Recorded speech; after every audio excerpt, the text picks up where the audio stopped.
Hello, everyone. Welcome back to another episode of Melanin MVP. I am joined by Rebecca, who is an illustrious member of the Mad Miles Run Club in Charlotte, North Carolina. A fellow North Carolinian, not by birth or by race, but, we're here now and we love it. And I'm excited to dive into the running culture in Charlotte that feels heavily dominated by Mad Miles Run Club. If you've ever seen pictures online, I'll try to find some to show you guys, but it is massive. It looks just like a massive party that starts in Camp North End and goes wherever, and then it comes back, and people are just having a great time. I'm not sure how they organize all those people. It looks chaotic, but it also looks like a lot of fun. Rebecca, tell me what drew you to running in Charlotte? Well, what drew me to running actually was part of my weight loss journey. So back in January of 2023, I just felt like I wanted to lose weight. I didn't feel the same in my body. I just didn't like the way that I looked. It wasn't necessarily like a mental health thing. I just wanted to lose weight. That's initially how I started being active in general. I was doing some workouts from YouTube at the house. I was doing a little trotting on the treadmill, and I didn't feel productive. I didn't feel like I was really doing anything. And a friend of mine invited me to Mad Miles Run Club. And I was like, okay, well, let me go. I was just like you. I saw it online. I was like, oh, this is like fun. And then I went. January 17th of 2023 was my first day there. I went with a t-shirt, some Walmart leggings, and some Air Max sneakers. Didn't really know what to expect. I definitely didn't expect to fall in love on my first day. That was like literally love at first sight. So running just became my cardio for me trying to lose weight. That was my ultimate reason I started running, was literally to unbig my back. I guess that's as good as a reason as any. I didn't do anything active my whole life, so it wasn't like I was accustomed to being active. I never ran, I never went to the gym, I never did any of that. So this really was something new for me, out of my comfort zone. And I'm an extrovert, so it wasn't like I was scared of the crowd. I was just ready to just get my goal accomplished. And I went and just ended up loving it more than I ever expected to. What made it love at first sight? Because I have gone for runs and it was definitely not love at first sight for me. Well, to be honest, a lot of people looked like me. And I don't mean just Black. I mean, they were women. They were women of all sizes. They were welcoming. There's a DJ there. There's a warm up. Then we go run. There's a cool down. You could see that there was a setup. It wasn't just we meet at this spot, we go run, and then we go home. It was the attention to fitness. It was making sure that if you were a new person, that they acknowledged you. And it's one thing that Cornell does at the beginning of every run is, anybody new here? Everybody raise their hand. They re-congratulate them and thank them for coming. So it was like, oh, wait a second, I'm around a bunch of strangers that was excited to see me. The attention that they gave to making sure everybody was safe, even along the route. They have people on the route directing you and telling you where to go. No one is left behind. There's runners, there's walkers, there's dogs, there's babies, there's horses. There's a horse club that comes out there and run with us. So it was not just show up and run kind of experience. It was a whole adventure. I was like, wait a second, this is like a party with your workout clothes on. And for me, not having been active, I needed something besides that. Because if it was just active, I could have did that in the gym. Right? I could have just went for a run on the treadmill, went back home. But it was the total experience that made it seem like I wasn't actually working out. Yes, I was burning calories. Yes, we line dance afterwards. But it really took the focus off of me trying to just specifically run to lose weight or run to do this. It made it so that I had fun and I enjoyed myself while also trying to accomplish my goal. If you could give like a rough estimate of how many people you think came out to that run and come out each week. How Hundreds. Okay. Hundreds.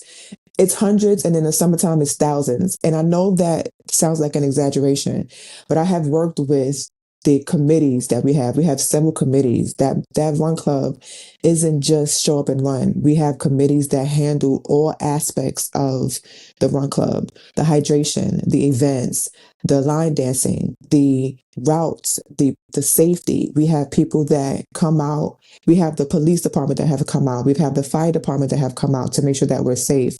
So it really is a system.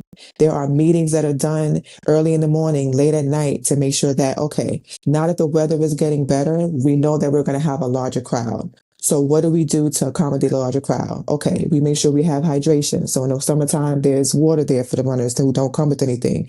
Then on the route, we have people at each corner directing the people and the traffic. So it's a big setup. It really is like an event every week. And it's not just Tuesday. Tuesday's our biggest day. We also meet on Mondays and Saturdays. And in the summertime, we meet on Thursdays as well. So navigating that takes a system. It takes teams. So it really does feel like a whole organization. In terms of trying to organize that many people by pace or run style, how does that work? So we, once the crowd started to get bigger, we break them up into corrals, like a race day. Like you'll have a corral. So we'll have, depending on how many people we have, we'll break it up into 3 groups. We'll have one group of runners go out, then we'll have another group of runners that go out, and then we'll have the walkers go out. And we usually try to space them about a minute or a minute and a half apart. So we'll have one large group go out. We'll wait a minute so that way they can get, a little bit away from the start line. And then we let the next group of runners go out, and then they go out. And then after that, the walkers go out. Dogs, the strollers, all of that, they go out. So that way we can navigate the people in the neighborhood too, because Camp Northern is an event space, but it's still amongst a neighborhood. So we just have to still navigate how that looks, because some people driving is like, what is going on here? They think it's an actual party or an event. And we're like, no, it's just a run club. We take up space. So that means just how we have to navigate the way that the organization is run. I think it's so interesting that Mad Moz Run Club is so huge. I think even in similar sized cities, if we look at Atlanta, for example, they have a couple of big run clubs. Like it's not like one huge one that has like hundreds of people there. So I thought that was interesting that like Mad Moz has been able to curate this environment, or that maybe feels egoless, that just everybody wants to join. Cornell and his wife Vanity have done a really, really good job of navigating that. It's not easy. It looks great on Instagram, but in the background, there is some opposition. People are like, who are these people and why are they taking up space and where did they come from? And, and Mad Mouse is everywhere. I've been to other cities and other states and I've had on a Mad Mouse shirt and they're like, I see you guys online. So, they have done a really, really good job of making sure that when you look at Mad Mouse, you see all colors, all shapes and sizes. You have men, you have women, you have non-binary, you have people, all types of people that are there. You have the young ones, you have the old ones, you have the dogs, you have the strollers. I have to keep saying that because a lot of people, when they hear run club, they get intimidated and think if they don't run fast or if they don't look like a runner, that they can't come. And that is absolutely not the case. And I even say horses because we do occasionally have a gentleman that has a horse club that comes out. He was there last Tuesday with his horses and they'll do the route with us. And I just think that that's amazing. And they have done a really, really good job at making sure that when you see Mad Miles, you see everybody. It definitely comes across on social media. I mean, I've been following on Threads and Instagram, and I'm like, wow, they look like they're having so much fun. And it is fun. It is fun. We do have like a line dance committee that makes up dances on their own, because some of the dances that we do are not all from internet. Some of them, the dance crew have actually made up on their own. So some of them are original dances. You have the events committee where we have the ball, we have anniversary week, we have things that we do outside of running. They schedule all of those events. And then you have the membership where we get exclusive discounts for races and we get membership only merch and we get membership only events and things that we go to as members, like how to pick the proper shoe, how to hydrate properly for certain lengths of distances of runs. Like that's one of the events that we have coming up now. So being a member does have its perks as well. So all of that takes time and none of these people are doing this paid. This is not a paid job. This is all volunteer. This is for the love. And I love that what it looks like on the internet is what it actually is. Because sometimes when you get to a run club and you're like, this is not what I saw on Instagram. And I've been to some of those run clubs. I have gone to quite a few run clubs in Charlotte. and you definitely get a different feel with each run club that you go to. But I'm Team Mad Miles. I find it interesting that you said that the team that's running Mad Miles is all volunteer, because my question is, I was like hearing you talk, and I'm thinking about the area that is Camp North End. So Camp North End also has retail shops. They have restaurants. Yeah. They have Yeah. a lot of things there other than just event space, which it is. I've been to shows at Camp North. Really cool, but definitely have food. And it's in a part of Charlotte, a neighborhood of Charlotte that also has shops, like mom and pop shops around that I'm sure you guys pass on your run. So while I understand this is probably for the love of the game of running and for the love of the community that is being brought together, I wonder what the economic impact is, one for the organization, but also for the community of Charlotte to bring this many people together. I think between running and biking, that's like the perfect pace to see a city. You're slow enough where you can stop and take a picture, or, tie your shoe or use the bathroom or dip into a shop if you want to, just explore for a second and see it at the perfect pace. Whereas when you're driving, not so much. It's like, oh, I want to stop, but I got to find parking, and I maybe have to turn around, and I maybe got to figure out how to find the closest park. It's a whole thing. And in Camp North End, we've actually been there for so long that we've seen it grow, where it wasn't that many organizations or any other type of eateries or any type of other restaurants there before us. When we first got to Camp North End, when I joined in 2023, they had already been there, I think maybe about a year or two.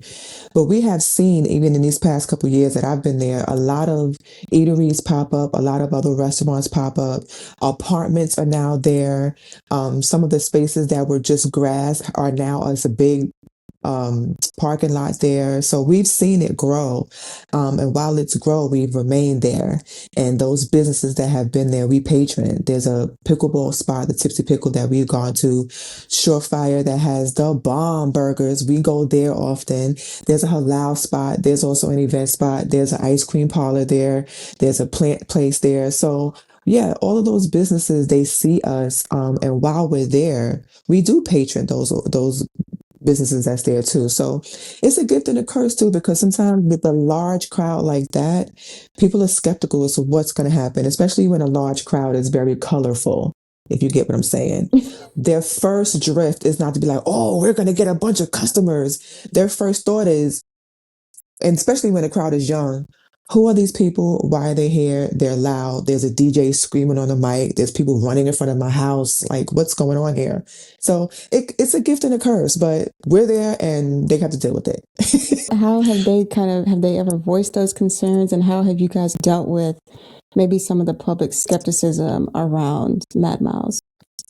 Well, we've had to work with the city. That's part of the reason why the police and the fire department has been there, so that way we can navigate the people on the street, and we let them know that we've done partnerships with them, so to let them know that we're not a threat, that we actually we can help each other while we're there running. After we run, we're hungry. So we'll come into your spot and spend our money on food, probably more than normal, because we're super hungry after being so tired, especially in the summer months. And for anniversary week, there's a lot of businesses that come out, food trucks, all type of art places. They all come, and we patron them. So it's an equitable exchange, but there is times where you have to say, okay, we have 1,000 people running on a sidewalk. We got to consider safety. Okay, well, let's team up with the fire department so that they can show the community that they don't only show up in emergencies, they show up to handle safety as well. So now we can say, as a run club, we don't want you to just come run with us and act like we don't care about you. We have the fire department here for your safety. We've had people that have had, situations happen in the summer heat. The police department was there to help them out. The fire department was there to help them out. We have situations where people's car have gotten broken into. The cops were there to help them. Like, we have situations that go down when you have a large crowd of all ages. There have been parking lots built to accommodate the fact that we are there, and that there's thousands of us that come on a weekly basis. It's not just a one-off. We're there every Tuesday at 6:30, and it's been like that for 5 years. So yeah, we take up space, and we deserve to. Let's talk about you taking up space as a runner on the trail. Because as we both know, not every running event looks like Mad Mouse in Charlotte. No. So when you started participating in events and you're like, okay, doesn't look like me as much, how did you navigate that? And how did you continue to prepare yourself for longer and longer runs? Well, it started with me just increasing my mileage. So Mad Mouse has a 1 mile route and a 2 mile route that we've had to adjust, of course, because of traffic and summer months and stuff. But over time, I started to get curious as to how much more I can do, especially since I started at 43. As a 43-year-old Black woman, I decided to put on some leggings and go run in a city I don't live in. So it's like, go figure. But I think my personality and being such an extrovert kind of worked for me because when I show up in a space, I always show up like I belong there because I do. I was raised where my parents taught me anywhere my foot is where I belong. So I show up just as myself. I don't show up extra boldly or extra loudly or try to say, I'm a Black woman, hear me roar. I'm just me. I'm just me. And I have learned to not be intimidated by what the space looks like because once I'm in the space, it looks like me. I belong there, just like anybody else belongs there. So I've had to get over the fact that I'm in spaces where I am sometimes the only woman or the only Black woman or the only Black woman doing what I do. And in the beginning, it used to not intimidate me, but it used to make me very, very mindful.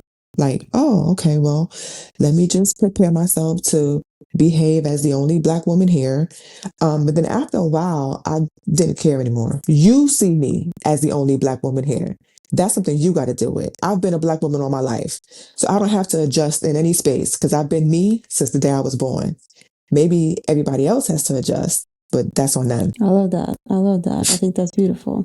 So if Mad Mouse has a 1 mile route and a 2 mile route, that is drastically shorter than a marathon or a half marathon or an ultra marathon, which you have done, I imagine, all three. Talk to me about how you were like, okay, I got this weekly run route down. What would it look like for me to keep going further, to keep going faster, and even to do it more frequently? That's exactly how it happened. I would do the 2 mile route and I would say, can I do another one? So let me do the 2 mile route and then let me do 1 more mile. Okay, that's a 5K. All right, let me do the 2 mile route. Let me do that route again. Okay, 4 miles. Then let me do that route 3 times. Okay. And then after a while, I started to get real curious as to how many more miles can I do?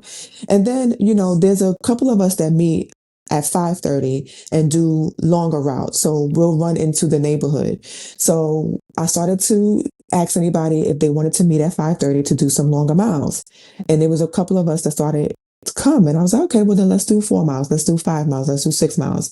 And we created a route that goes a little bit further into the neighborhood and back out. And then after a while, I started to sign up for races. And my very first race was Noda 5K. And that's a summer run and it's in the evening and it's very hot. And then after that, I started to get bit by the race bug. And I was like, okay, I can do a 5K. Then let me see if I can do a 10K. And then I just started to do more races because peer pressure is real. And everybody's like, sign up for this race, sign up for that race. And I would do it because I was curious as to what I can do. And I was like, well, let me start getting some medals for all this running that I'm doing.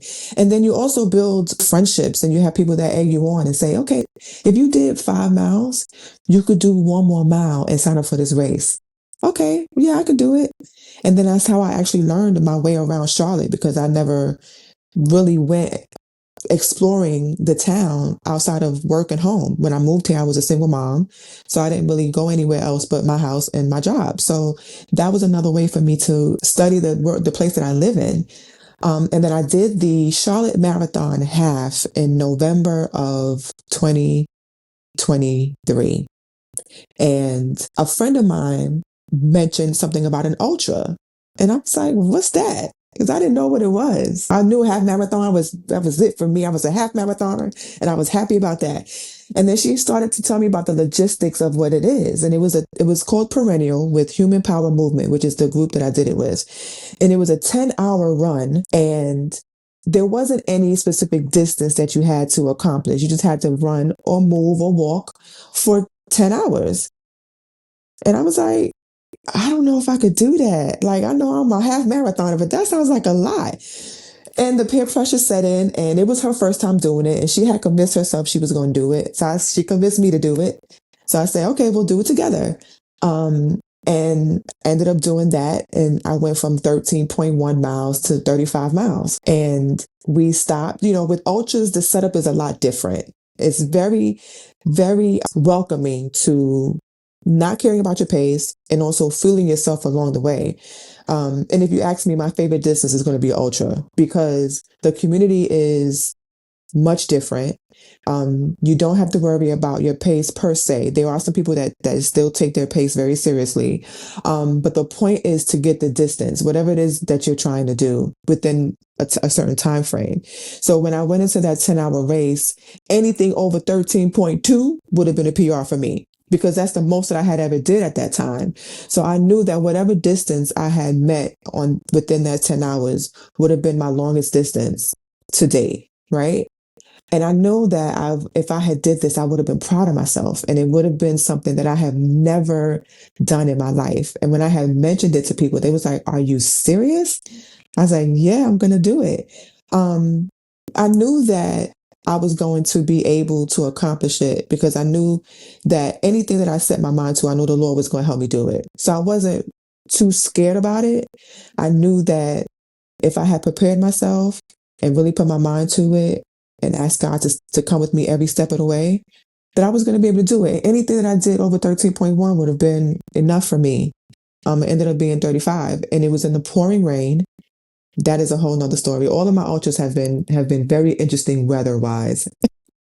And it was just curiosity. That's really the word that I give my running journey is curiosity. I'm always wondering what more can I do?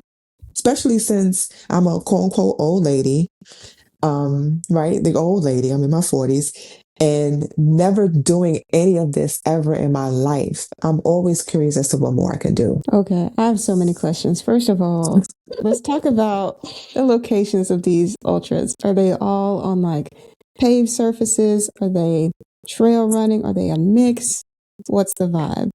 It's a mixture. So most of the time when I do my ultras, they're in the woods, right? Then most of the time they're trail. My first one, however, was during a thunderstorm. Yay! It was not supposed to be road. And so that one was on Greenway. It's a Greenway in Charlotte called Little Sugar Creek Greenway. And it is a Greenway that is like really, really long. So if you ever want to do any long distances on road, the Greenway is the best place to do it because it pretty much goes all the way to South Carolina.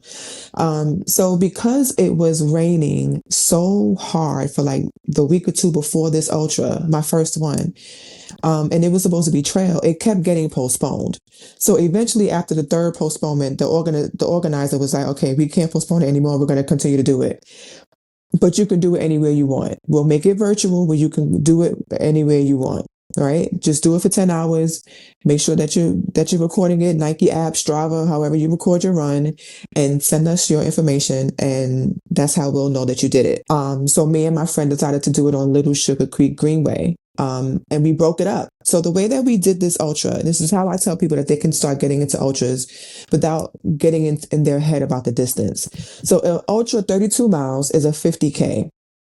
So we broke it up into 5 10Ks, and that's how we did it. We did a 10K and then we rested, went to the bathroom, fueled, took a little bit more hydration, did our gels or peanut butter and jelly sandwich or whatever, and then went out and did another 10K and came back to the car. And then we went out and did our third 10K and came back to the car. And then we did another 10K and came back to the car. So that's how we broke it up. So in our mind, we was just doing 5 10Ks. Instead of thinking it as a 50K, because that's what 32 miles is, a 50K. And that's how we broke it up. And if you do it that way, you're like, well, yeah, I can do that. If I'm going to be able to stop and eat and go to the bathroom and not worry about being stuck in the middle of nowhere, then yeah, you can do it. And that's how I tell everybody that if you can do a full marathon, 26 miles, you can do 6 more miles and do an ultra. It's just a matter of getting out of your head about your pace and where it's going to be and the hydration and what am I going to wear. Once you start getting out of your head and start to compartmentalize how you're going to do it, it gets a lot easier. Even with the 10K, if you think about it, which is 6.2 miles, you're like, okay, that's 2 5Ks. I could do a 5K, and if I walk a little bit in between and rest, even if it's a race day, there's porta potties there. If you don't mind using those, you can say, let me just do a 5K, go to the bathroom, go back out, do another 5K, cross the finish line, get your medal. You always got to make it easier for yourself, because stress can definitely affect your performance. So some of them have been, the majority of them, I've done 7 so far in the past 2 years of that I've been running. My 1 year anniversary to myself was the Ultra in January of 2024. So from then to now, I've done 7 Ultras. Only the first one has been on the Greenway. The rest of them have been in the woods on trail.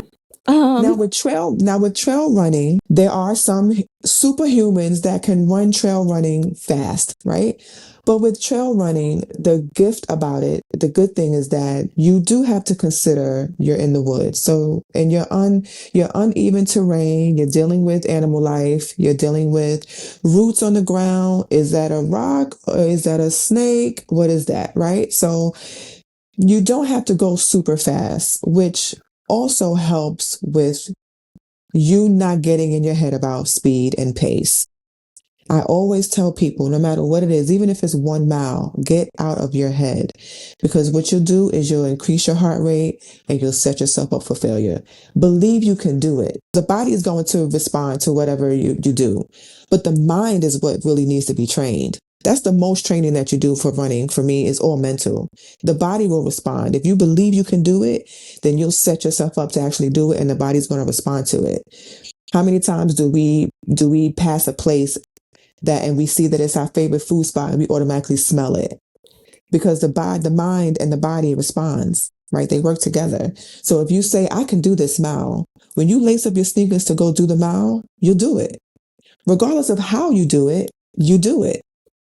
So that's pretty much what it is. And with trail running, it's the same way. Yes, you have to be careful because you can trip on a route.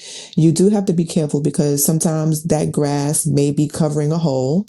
But that's okay. I know the saying goes, we can do hard things, and yes, we can. But if you believe you can do it, yeah, you can do it.